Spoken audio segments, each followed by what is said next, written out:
In today's video, let's talk about the rate buy down.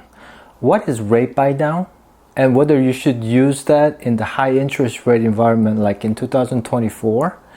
I got a number from this morning from a local credit union, and I'll give you that exact example and give you my thoughts for this buyer, what I would recommend.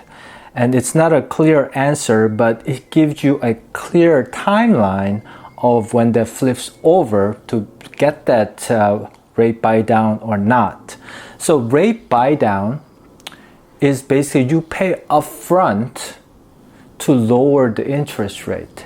So the example that we talked about this morning with our buyers is that the loan amount is $640,000 and spending 0.00375% of the loan amount, which is $2,400 upfront cost, that would lower 7.125% interest rate to 7% interest rate, and the monthly payment changes from $5,039 to $4,985.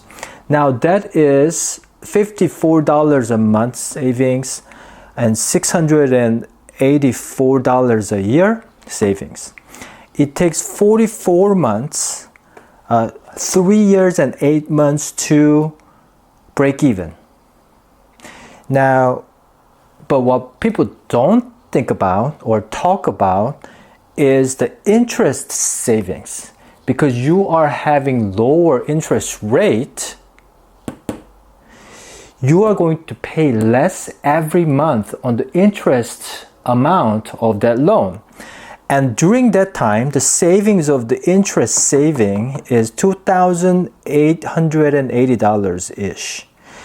So that's about $480 savings compared to spending $2,400. And so I even thought about, okay, so if you save $480, going back to it, let's say you didn't buy that and use this $2,400 and put it into S&P 500, like at 7%, you may make about $500.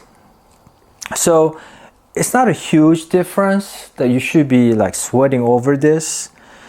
But the big question is when that interest rate change will happen.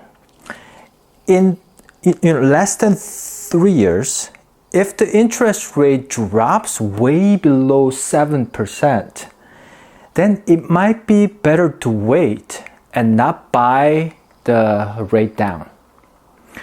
Because let's say in 2025, spring of 2025, after the election in 2024, rate drops to 6.5%. I would be really tempted to refinance that. Refinancing costs, $4,000, $5,000, $6,000, $7,000 too, so it's not cheap. But half a point, I'll be debating it. Now, if it's 0.75%, like 0.75%, I'll be very, very going toward the refinancing. If it goes to about 6%, more likely I'm going to refinance that. So it's a game of knowing and projecting first how long you're going to be in that house. You're going to hold that mortgage. And then the other thing is what US economy, the Fed funds rate and mortgage rate will do in the next 1, 2, 3, 4, 5 years. Now, this is a video. I hope that this gives you understanding of how to. The only thing that I would not forget is the interest savings. Make sure to include in that interest saving portion on top of the monthly savings to make up or break even of the initial cost, right? Now, quick thoughts on the interest rate. It is an election year, and many people think that U.S. economy is not sustainable to have this high interest rate environment for much longer. However, my prediction that I actually texted my buyer is that what did I text? I actually want to share with you exactly what I said. Well, this is what I wrote. My best guess of the mortgage rate in 2.5 years, and that would be end of 2026. By the end of 2026, the mortgage rate will be 5.8%. That was my prediction. I'm not as bullish. I'm a little bit of skeptical. I'm playing a defense game here. But in two years, many say it will drop somewhere in the mid-5, but there is a chance that the rate could go back up closer to 8% and then eventually come down in about 3 years. But I would be really happy to see 5.5% next year, but that may not be the reality. So that was my last thought on the interest rate projection. This is not a guarantee, not financial advice. Talk to your CPA, your attorney, whoever that you need to talk to.